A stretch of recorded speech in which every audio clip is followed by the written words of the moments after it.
right, YouTube, welcome back to Higher Acres Homestead. It's Friday night, October 24th, 2025. It's definitely, the weather is changing here in central Wisconsin. It's time to fire up the wood boilers. My dad and brother, they already fired up theirs earlier this week, but I held off. We have LP in the tank enough to get us through some of these mildly cold nights, but last night it was 26 degrees. And that's pretty cold. And I listened to that furnace kick in and out all night, burning LP. And I thought, well, why wait any longer? We have tons of wood, and obviously not enough right here, but got plenty over in the lean-to and down at the home farm, so we might as well get it going. This weekend we're going to be busy. I plan to help my brother with harvest, like I did yesterday. And then also tomorrow's project is going to be installing the new Starlink on our house. Out with Brightspeed, in with Starlink, so we're excited to get better internet service down here in the valley. So figured we'd start up the wood boiler tonight. So we'll just show you the startup process for that. I got the taco pump going. Oh, Molly's chasing something. Molly, what's the matter? Hey, you're all right. You're all right. So she's our fierce guard dog. So fierce in name only. Anyway, got the taco pump started, so we got water circulating through the water jacket here. Again, I know I've said it in other videos, but this is a non-gasification unit, so there's going to be a lot of smoke. Non-gasification is a closed system or a pressurized system, meaning that there's no adding water to it. There's an autofill valve in the basement, so we don't have to worry anything about that. I did get nervous last night when it got down to 26 degrees because I didn't have the pumps going, but with this being insulated and the pipes being insulated, I think we're okay. So not worrying about anything freezing, but it did freeze, so we're going to get that going. That's a lesson learned for me when it starts getting colder like this, to at least be circulating the water through the jacket. But so we're just going to do a quick video on starting up the wood boiler. We'll get her lit, and then we'll see how long it takes to get up to temp. It takes quite a while. It's a fairly big water jacket, and there's a lot of water in it. It's been cooler here today in central Wisconsin. So with that, we'll do our first light. Again, October 24th, 2024. This is a week earlier than we did last year. Last year was Halloween Day that we fired it up. So we're doing it a week early. So, all right.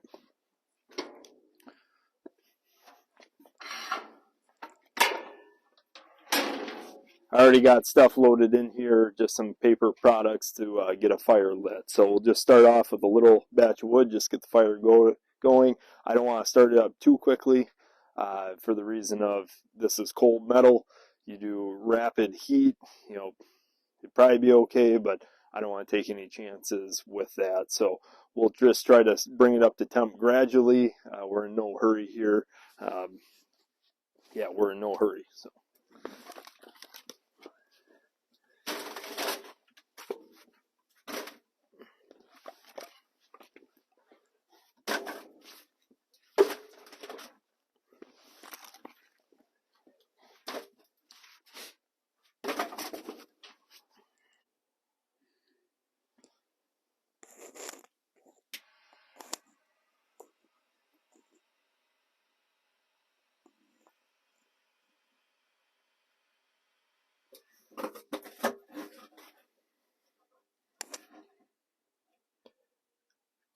I did wipe this down with oil when we shut it down and cleaned her out this past spring. So there are some oil rigs in the bottom that definitely ought to help. But otherwise, we got some newspapers in here. But here is the first light of the 2025 season. Give you a shot of the wood box, firebox. Water temp obviously is down.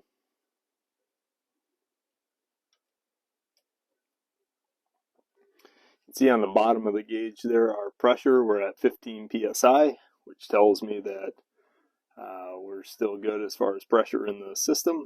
Obviously, when we get the water up to temp, that pressure will rise to about that 25 psi range, 20 to 25 psi at a full 180 degree temperature.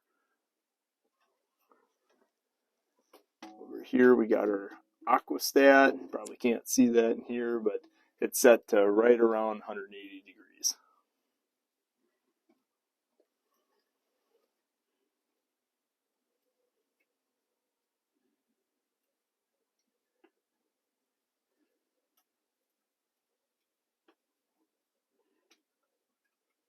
One thing that I almost forgot is the bottom of the chimney. So I leave this piece out. This is the part that goes in the bottom, screws up in, kind of attaches in. I take this out at the end of the season for the simple reason of, obviously it has a rain cap on it, but any moisture that collects in the bottom, I take this out so it just goes straight out the bottom. I'll show you here what I'm referring to. So this is the chimney here. And it's this bottom piece right here. So just got to put that back in. Otherwise you'll get convection coming up in there and it won't burn right. Just about forgot that. So, okay, should be set. It's a nice fall, crisp night here in Wisconsin. Absolutely beautiful. A light frost on the ground. So while we're waiting for the wood boiler to warm up, one thing that I didn't mention before, I haven't turned on the inducer fan yet. Obviously, we have the door open, so there's not a huge need as we just start warming it up. The past couple of years that I've done this, I haven't done that for the sake of not getting the fire too hot too quickly. So I just let that initial burn come in with just air coming through the door, let the jacket get warmed up so that steel isn't expanding too rapidly and putting wear on the stay pins inside of the firebox. So, but now we should be to a point where we're getting pretty close. We can start the fan. Once that happens, a lot of the smoke will go away because it'll start burning hotter. So we'll give that a try.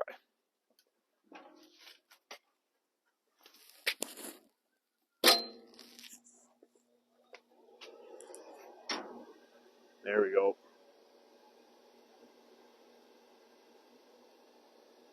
See what a difference that makes. See a lot of that smoke clearing out.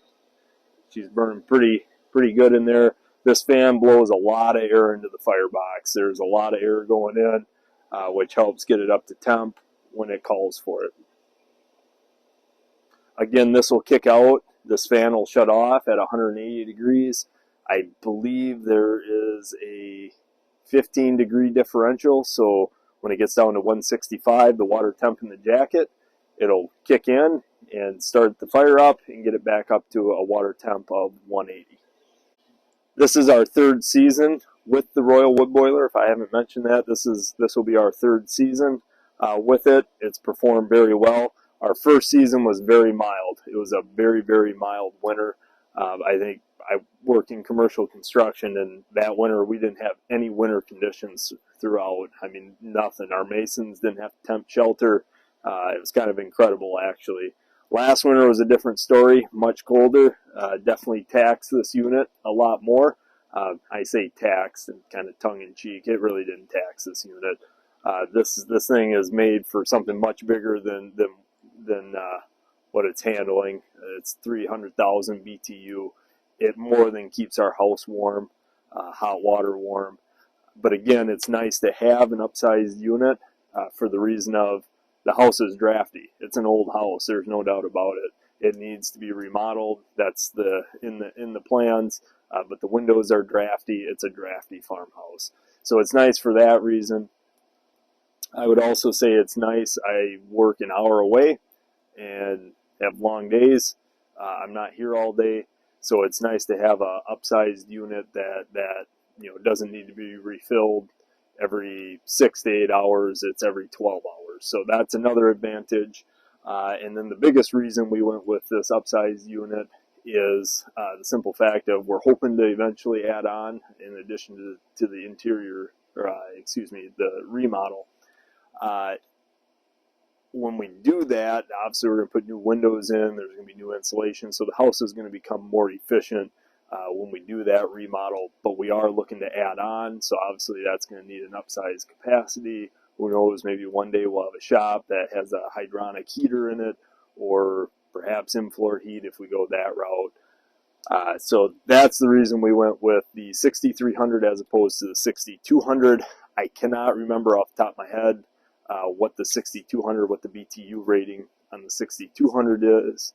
I will say the firebox going from a 6200 to a 6300 is greatly different. It's a much smaller firebox on the 6200 model. So I'm glad to have that. This is a much bigger firebox. I believe it's 43 inches deep. It's at least 3 foot high. So it's a huge firebox. I can't remember what the dimensions are across, but it's got to be at least 2.5 foot. It's big. It's a big firebox. Now we're slowly getting up to temp. The fire has taken off now. I'm right at about 65 degrees for the water temp.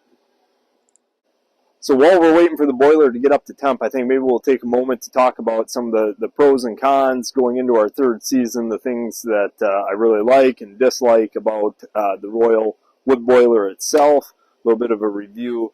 Obviously, I love this unit. Our family's had it for 30 years, had Royall wood boilers. They were made here in my hometown, so there's a lot to love about it. We've had good experiences. Some may not have had the same experience, but we've, in general, had good experiences. Mom and Dad bought their first one in the mid-90s, replaced it only a few years ago.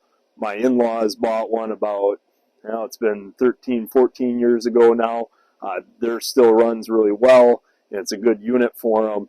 And so far, we've had a good experience with ours. So I've got overall no complaints. Don't take this too seriously. I mean, it's some of the things I'm going to say, they're nothing major. Let's just put it that way. One of the things that I don't care for is having the gauges, the water temp and pressure gauge up on top here, and then also your aquastat. Sometimes, as most of you with the non-gasification units know, you get fire build up, flames kind of come out. There's a lot of heat that comes out the door and rises up.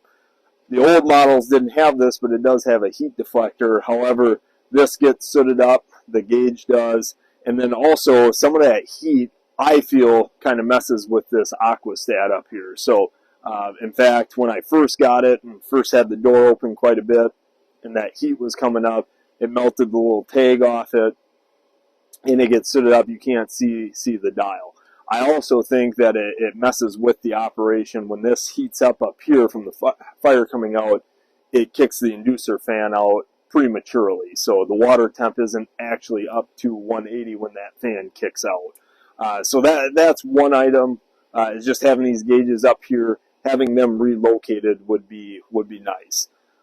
That's one item. The second one is this lever here that opens your flume. So basically it lets smoke out. The smoke is, the flume is configured such that the fire has to come up and smoke has to come up and around and kind of make an S shape up through the firebox and then out the chimney.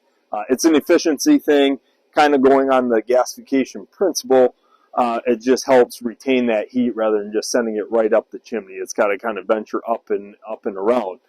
When you open it, you open this, pull this lever back, and it opens a slide. There's a hole in the back that allows smoke to come up rather than come out the door and evac up and out the chimney while you're filling it up.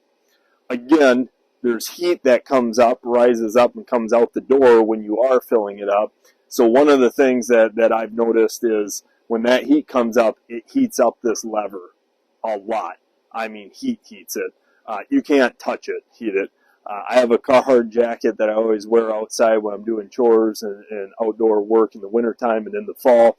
It's all frayed around it because I grabbed it, kind of put my sleeve up and pushed it in and burned right through it. So that's an item that would be a good change. Obviously, if you got thick leather gloves on, you can just slide this thing in quick. You're good to go. But otherwise, that is an item. This gets very, very hot.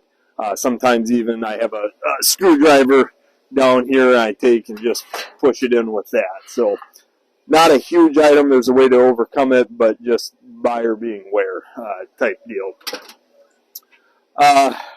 Outside of that, I know this plate was a new addition on the old wood boilers. They didn't have this plate. And what would happen is when I was a kid, this happened. I was guilty of this. Pieces were heavy as a kid. When I go to throw wood in, sometimes it'd slip out of my hands and it would hit that fan and rip it right off. The other thing is where this is positioned, you get wood chips and stuff as you're throwing wood in, wood chips that can get down in the fan. So it's very exposed. There's probably not a lot you can do. Maybe you could reposition the fan, maybe not. But that is definitely fairly exposed. Some of these wires, connections for the fans are exposed. Not a huge deal, but it's just something that I remember as a kid, and it's probably to a degree that way now. I remember a couple of years ago, my in-laws were out of town. I went and filled up their wood boiler for them. I noticed that something wasn't right with the fan, and here there was a little twig or a little piece of wood that was stuck in there. So things that can happen that way.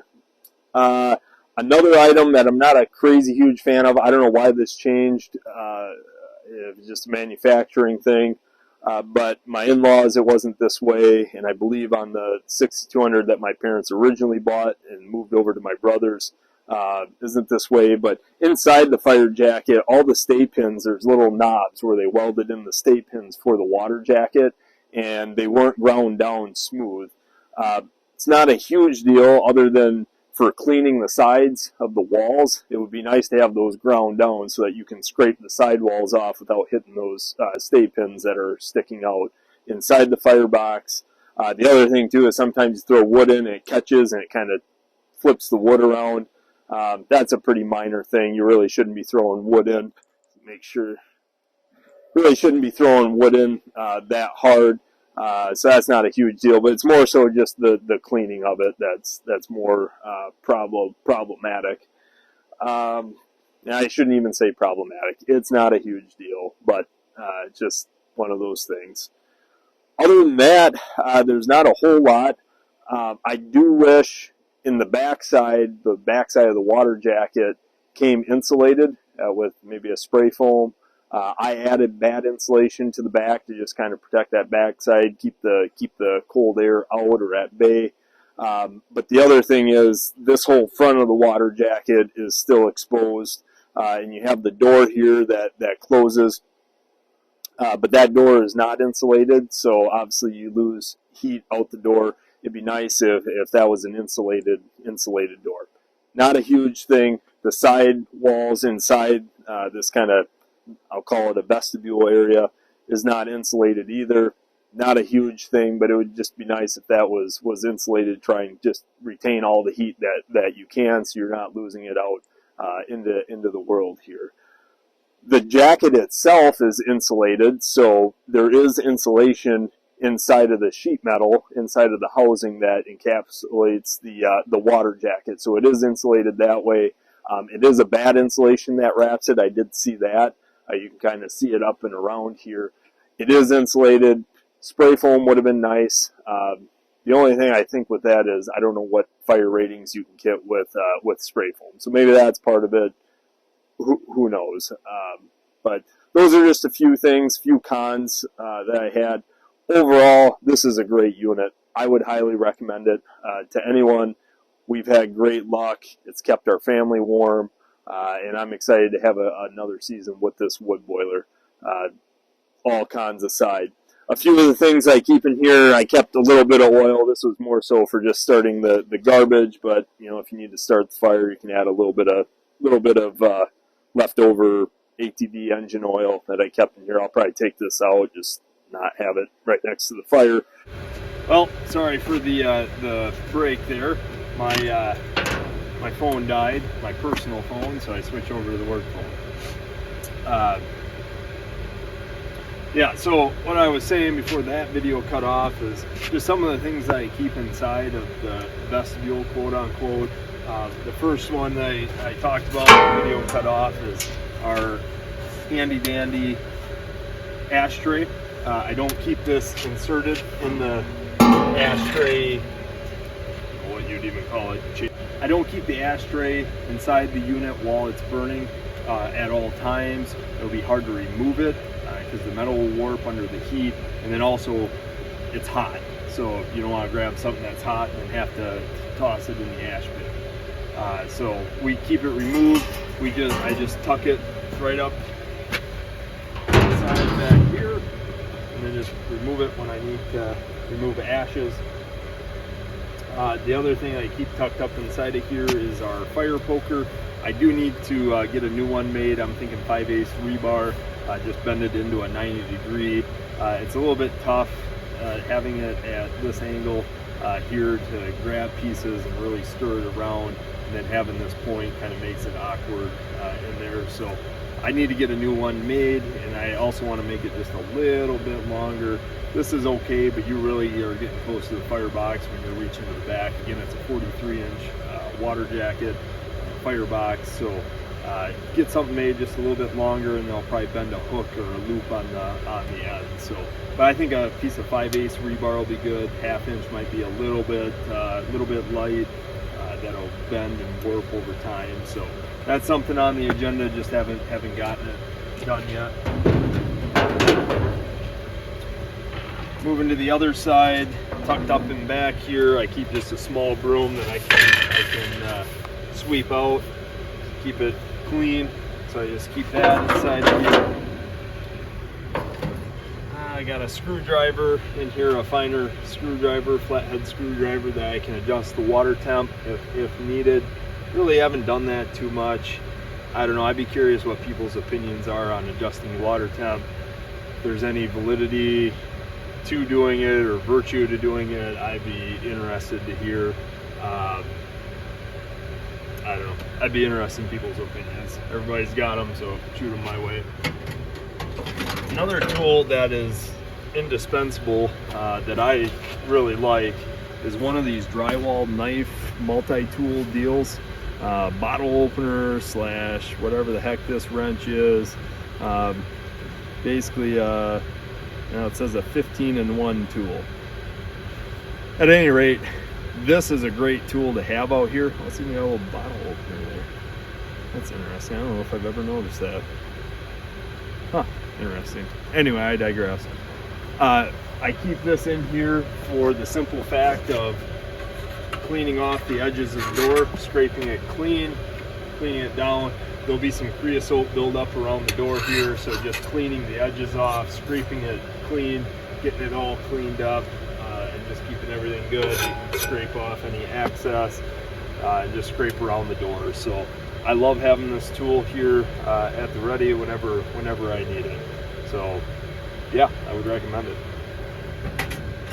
Keep a lighter here. I don't know, these things never seem to work very well. This one I think is burned out. Should probably just get rid of it.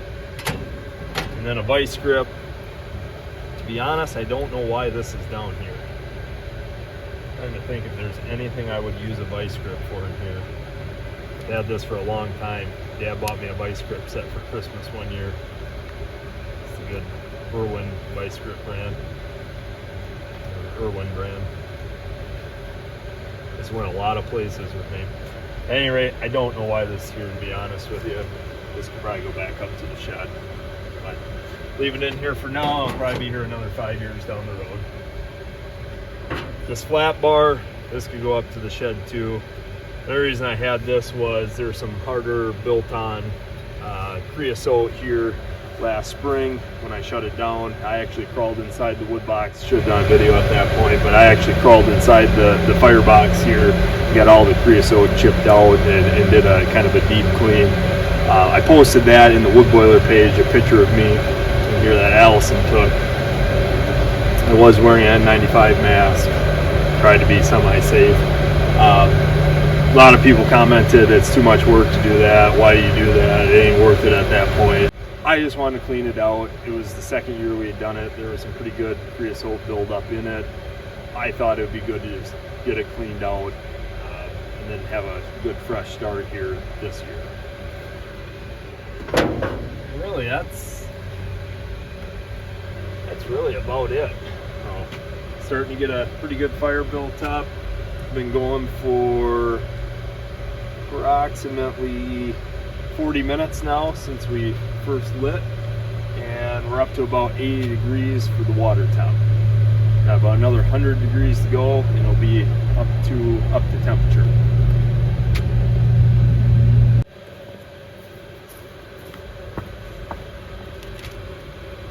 All right, we're up at about 85 degrees roughly. We got flame's going pretty good. I'm going to start loading more wood in. This water jacket's slowly getting up to temp. So I'm going to start adding more wood to it, which will help get it back to that 180 degrees. Thing is, you know, in theory, I could probably just load this up, walk away, we'll be good. I want to keep an eye on it. The first time you light up your wood boiler, I think it's always good practice. Just sit and tend to it, make sure your pressure is not getting out of whack, and you're having issues with it. So I like to sit here and kind of tend to it until we're up to temp and I see that everything's stable. I'll check some things in the house and make sure we're good before we just walk away and call it a night.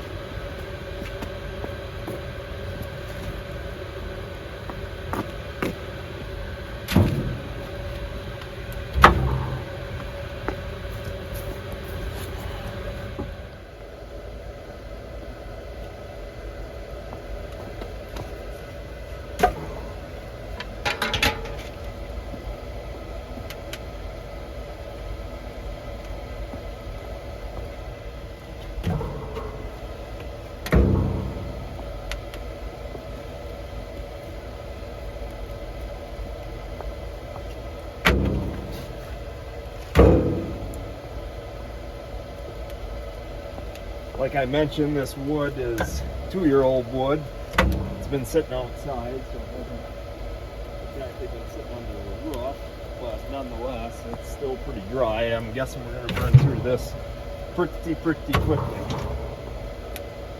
these pieces I'm throwing in, these are quite small in length compared to what we could have for the firebox.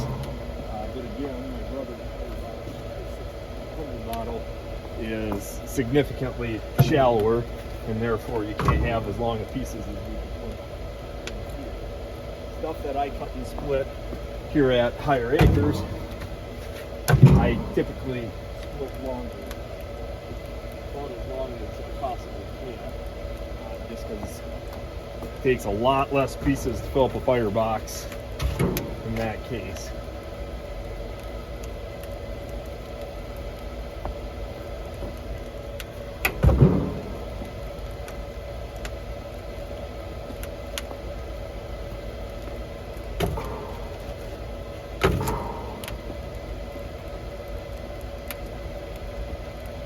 The other thing about just loading it up with wood straight out the gate is that it takes a lot longer to heat up. Whereas if you start a smaller fire right out the gate, it seems like it does a better job heating up.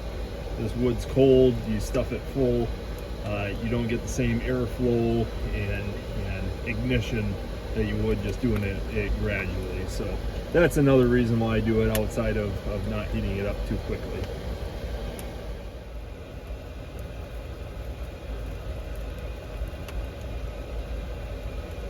While we're sitting here waiting, some of you may be wondering why I just have a rank stacked so far away from the wood boiler. And really, it's not by choice.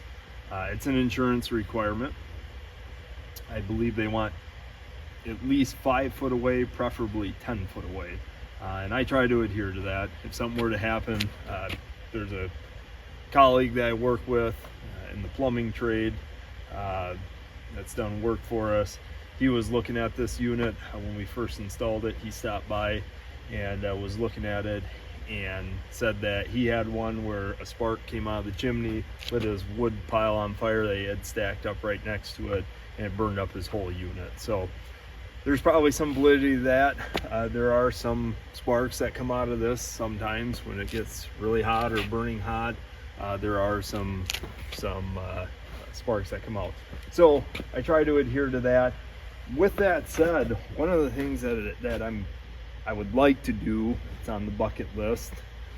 There's a lot of house projects that are on the bucket list too, so I'll leave it at that. I would like to build a little wood shed or lean-to here off the end of the pad that I could stack wood in. Maybe I could have it where I could flip it up and stack from the back side, pull a trailer up and stack on the back side of it, but something to keep snow off it, because in the winter time when it snows, you're shoveling snow here, getting snow off the wood. So it'd be nice to just build a little like wood shed here off the end of this pad. I was thinking that it could just be set 6 inches onto the pad, or maybe even a foot onto the pad here, enough to continue our clearance away from the wood boiler. Insurance requirements are becoming more strict. My understanding, Allison's aunt and uncle has an insurance agency. They do insurance, and they've told me that insurance companies are really starting to crack down because of the liability with wood boilers as far as distances from the house or any structure. So those are becoming more stringent. But I would like to do some sort of woodshed here that we could have a nice supply. I would like to have it such that I could have, you know, if it's really cold, 2 weeks, possibly 3 weeks to 4 weeks, depending on the winter and how much wood we're burning through. But I would like to have, the goal would ultimately be maybe a month's supply, a shed big enough here to have a month's supply worth of wood stacked in here. So once a month I'm coming and restocking. That's the goal. I would be curious to know what everybody does for storing wood near their wood boiler, or if they have the same insurance requirements for keeping wood away from the wood boiler.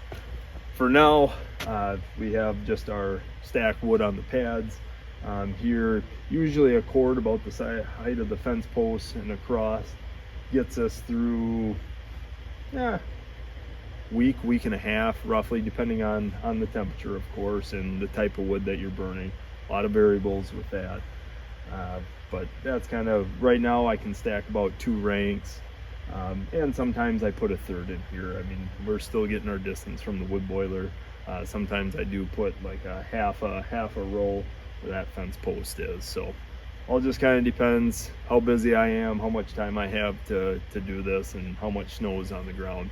Last year we did just back up Army trailers full of wood that Dad uses. We backed those up here, which is nice, it's handy, but they're not the most aesthetically pleasing thing. Not that that's really what I'm going for here, but you know, I mean, they're Army trailers. They're pretty, they're not the greatest yard art, let's just put it that way. So when I look out the window in the morning on Saturday morning with my coffee, it's nice to see the wood boiler going, smoke coming out the chimney, and nice stack of wood. It's a comforting feeling. You got a nice red barn. Anyway, I'll leave it at that. You probably all know what I mean, maybe.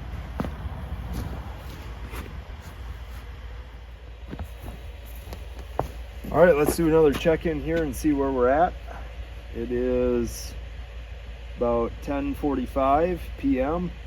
It's been just roughly an hour since we first lit. So let's see where our water temp is at. All right, about the 120 mark. So we got about 60 degrees to go. The water pressure is at about that 21 PSI still, so maintaining there. All right, take a quick look. One thing I'll say is every time I open the door, I know the gasification people will probably say that they don't have this issue. I gotta believe they probably do. I don't know. We'll see. I'm sure somebody will comment. One thing I always do when I pop this door open, there's gas that builds up. I always try to step away when I first open the door, because every once in a while those gases that build up inside that haven't evac, it'll shoot a brief fireball out the door. So I always try to pop it open, step back, let it do its thing, and then usually it tapers down. So as you can see, we got a good fire going inside of here, inside the firebox. I think I'm going to throw a couple more pieces in and then just let it go. So as you can see, I forgot to pull the flume damper out, so that the smoke comes out the top. Obviously with the flames coming out, I'm not going to reach and grab that. I'm just going to throw a couple pieces in and shut the door.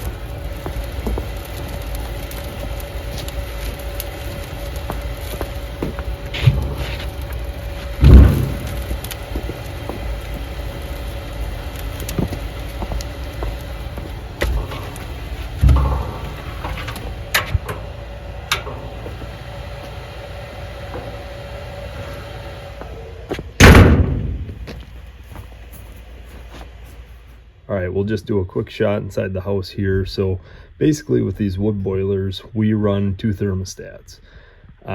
We still have the LP furnace side. So this old Honeywell thermostat that you see here controls our air conditioning and our heat. So what we do when we fire up the wood boiler is we just turn this side down to usually anywhere between 60 and 65 degrees. And basically that becomes a fail-safe. So if your wood boiler goes out, or you go away for the weekend or away for a prolonged period of time and the wood boiler goes out, this will keep your house from freezing up, or keep your house at least 60 degrees. On the other hand, we have this programmable thermostat that controls the fan down in the furnace, and it's independent of this thermostat. So this won't kick on unless it gets down to 60 degrees in the house. This here, when it gets to your set point, so if we set this at 72 degrees, it'll maintain, it'll kick the fan on that blows over the heat exchanger from the hot water coils coming from the blower. So basically you got your fail-safe and your AC control, your LP furnace over here, and then you got your wood boiler thermostat. And this is programmable, so we have it set so that it goes down during the daytime, helps with wood consumption, greatly helps with wood consumption. And then it kicks on before Ellie and the girls get home at night from school and daycare, so the house is warm when they get home. All right, now we're down in the basement, giving you a view of the heat exchanger. On top here, you see we have another stat. That's for our dump zone. So essentially, if the temperature gets above the set point here, it will kick the fan in. Essentially, if your hot water gets too hot above your set point, it'll kick the fan in to take heat off the system. That's what they call it, the dump zone. It's supposed to be a safety feature, essentially. As you can see, our water temp's slowly rising. We're at about just over 130 degrees for our water temp, and our pressure's at right about 25 psi.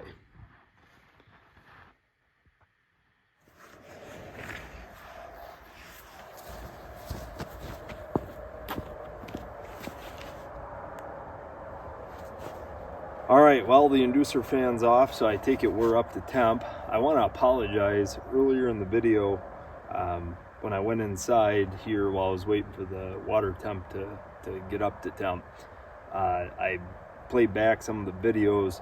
This microphone that I have is new. It's a cheap microphone that I got off of Amazon. I figured I'd give it a try to try and enhance my audio quality. Realized when I played back some of the videos that the audio was blown out.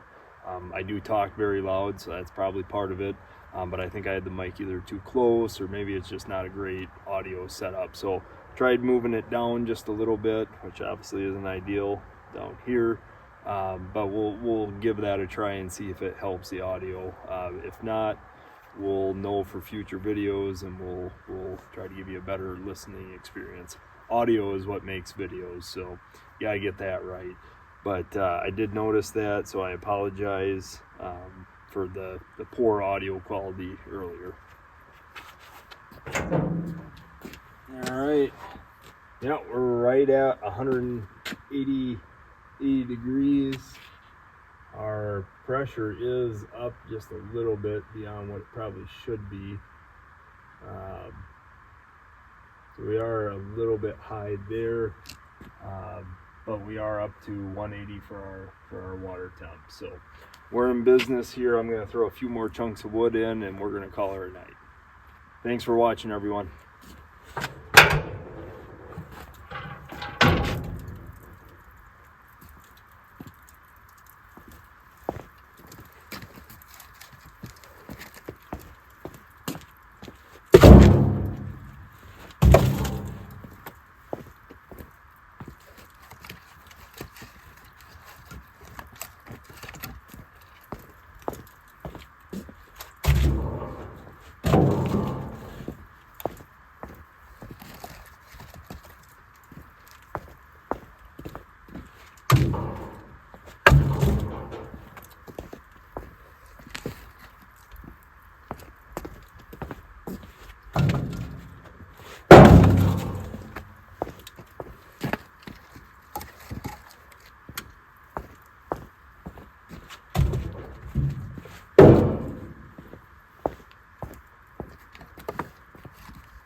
All right, well, we're off to the races for our 2025 burning season. We appreciate you watching. Stay tuned for more updates with the wood boiler.